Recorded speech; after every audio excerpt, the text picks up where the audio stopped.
Well, guys, thank you so much for joining us on the show tonight. Of course, our listeners have been getting to know your band a little bit this year by listening to the singles Parasite and Whatever on our show. So, welcome to the show, and thank you so much for joining us tonight. Well, thank you so much for having us. It's a delight. Now, guys, like I said, we've been getting an introduction to your music this year with the 2 singles that we've been playing on our show, but I was wondering if you could tell us a little bit about the history of the band, because you're about to release your 3rd album. This band has sort of existed in different incarnations. So it started out sort of as a fun studio project like 5 or 6 years ago for me and the first drummer in the band. And I was traveling around with a different band, and it sort of got more and more fun to do this thing. And so the first time we played live was about 4 or 5 years ago, and the only member who's still with the band from that time is Dean on bass, except for me. So about 2 years ago, we got Christian, who's on here, and Kentore, and a new drummer, and it sort of morphed into the band that it is today, which is something we didn't plan on being. It just kept growing and growing, and more ideas were put into the band. So, Christian, tell us a little bit about how you joined the band. Did you know of the band beforehand, and how did that initial introduction come to the band for you? Well, I've heard of the band before, but in 20, I moved to a town called Sandnes, and then I got a text from Alice asking me if I wanted to audition for the band. And up till then, I have only heard a couple of songs, and I was like, okay, it's cool, but I don't mind. I don't bother listening to it because you don't want to listen. So, but I said, yeah, but I wanted to try it out. So we met up in a place called Dale. It's a studio in Sandnes, where I had an audition and played. I was supposed to learn 4 songs, but I learned 10. And then we started playing, and things just worked out, so to say.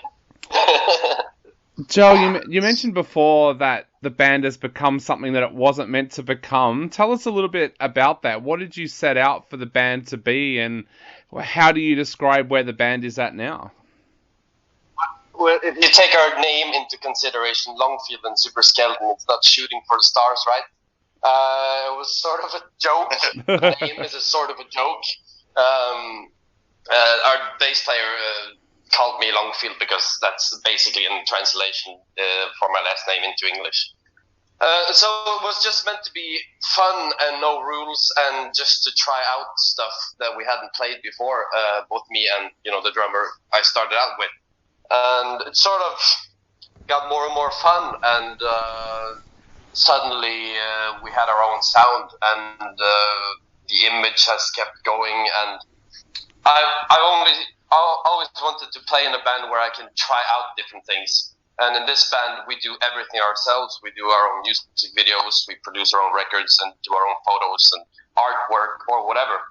And that's what I sort of mean when I said I didn't expect it to be something like this, because I can try out everything that I want to try out when it comes to art and video and music and everything, and it's super fun because it's not just playing in a band, it's sort of growing to just I'm not sure the words I'm looking for here. It's a whole 24 hours, 7 days a week job for us. Yep. So, it's not just a band that we meet every week and we practice a few songs. we always stay a step ahead, and we always try to come up with new content, whether it be being live videos, being a new record, live record, music video, or anything else. So it keeps us occupied. So, Joel, tell us a little bit about how the band has evolved over those years as well. How has the sound evolved? Because there's so many different genres that we hear coming through with your music. So how has the music evolved over the years? Well, when you start out a band, when we were a lot younger when we started out, and when you start out in a band, you have different types of musicians. You have musicians who want to come up with something new and put some old ingredients in and see what comes up. And you have other types of musicians who want to stay inside certain boxes or set some rules for themselves that if you're going to play a punk rock band, you need to follow these rules. And if you're playing in a rockabilly band or a surf band, you have to follow these rules. And the former members of this band was sort of in that category of musicians. And they didn't have the desire, or they didn't need, didn't have a need to come up with something new or see what they could do. And so when the band became what it is today, with Christian on guitar and Tor on synthesizer and all the other members who came the last couple of years, the band became much more freer, and we all listen to completely different types of music, and we have some common ground, but we all listen to a lot of genres, and we're allowed to put everything into our music. We don't set these rules for ourselves that, okay, we have this very soft and gentle song, you can't play a super fast punk rock song on the next track. While on this record, that's what we're actually doing on the record we're releasing now. Awesome, and I believe we've got a couple more members just joined us, so welcome. Hey. Hi. Hello. Hi. So Dean, I guess the next question's for you. Tell us a little bit about what has been happening with the band over the last few years, because of course the whole world has basically been locked down. So what's been happening for you guys over the last couple of years? Well, funny enough, during COVID, I think we've never been more productive doing things, because there wasn't any concerts, nothing to do, so we just had to do something. So we ended up doing, I don't know how many music videos. Many. A lot. So, yeah. So it's, what was the question again? Sorry. So how have you spent the last couple of years while you haven't been able to do shows? Just making music videos, doing one-off concerts, Wouldn't you say we've been trying to fight the old saying that quality before quantity? Yeah, we're trying to prove that it doesn't work that way. We're just quantity, yes. right? Yes. Correct. So I guess I should probably... No need for quality. I guess I should probably ask, what were the restrictions like in Norway? Because, of course, here in Melbourne, we were in complete lockdown for almost 2 years. You couldn't leave your house except if you were going out to exercise, and even then it was only 5Ks. What was the restrictions like for you guys there? Were you still able to get together and work on music? Yeah, very much. Yeah. We break the rules. Actually, we did have to go to some extent before this band became what it is during COVID in October 2020. Yeah. So in the summer of 2020, everything was locked down in Norway as well, and our studio, where we rehearse and record our music, was closed for almost 1.5 years. So what I had to do, I had to buy a drum kit, and I had to change the skins to drum heads to something called silent strokes, and I had to buy triggers for the drums and silent cymbals so I can record demos at home in my apartment. So half of the record Constantly Bitter, or the EP Constantly Bitter on Void of Glitter Constantly Bitter, was written in my apartment with this electronic drum kit that we had to spend a lot of money on, and sold it the minute we could go to the studio again. So we had actually a bit of restrictions. Restrictions. Yeah. We actually did record guitar and bass stuff in your apartment for These Boots Are Made for Walking and other ones. Yeah, that's true. We released 2 cover songs on the Nancy Sinatra and the Misfits, and except for the drums, everything is recorded in my apartment actually. Wow. And we also knew Christian and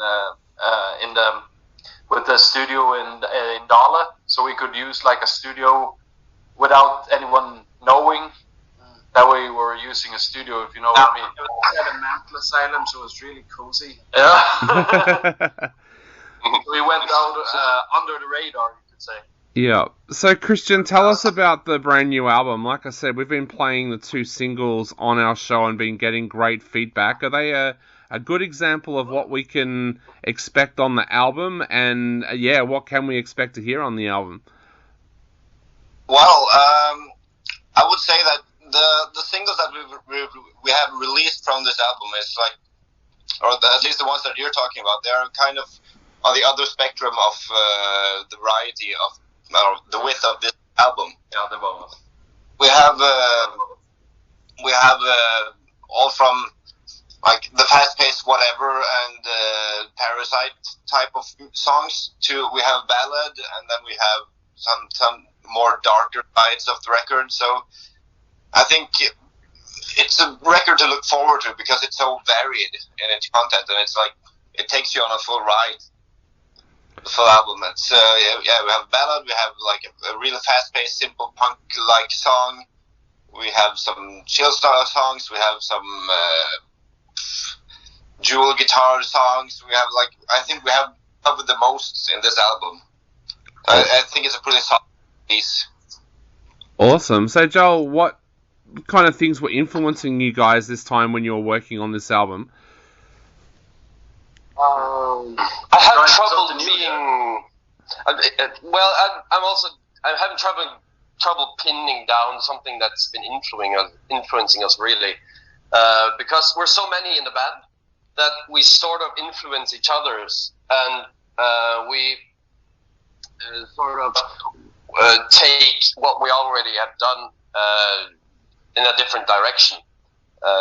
So I just think that we've discovered more synthesizer sounds, and we've discovered a couple more drum patterns, and we're trying to put it all together in a different way. Because I think I get influenced maybe by certain lyrics I can hear or phrasing or something, and maybe Kent Hove has been listening to something that makes him get ideas on a synthesizer. So it's sort of the whole mixing pot, but it's all been coming together, I guess. Awesome. So, Dean, tell us a little bit about what you guys are planning on doing in the future. The album comes out on August 26th. Are you hoping to tour, and is there any chance that we might even see you guys in Australia at some stage? Oh God, we need to play out of the state first.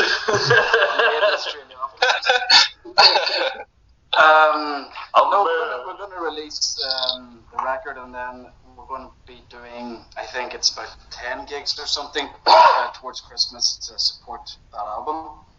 And around that time, we're going to be releasing a couple of music videos and maybe a live concert. Awesome. 10 songs. Yeah. Well, that sounds absolutely amazing. Guys, we are going to play whatever on our show again right now. So I guess to finish up, what would you guys like to say to everybody both here in Australia and around the world right now that are listening to your music and loving it? Oh, good luck. You couldn't find anything better to listen to. Good luck with that.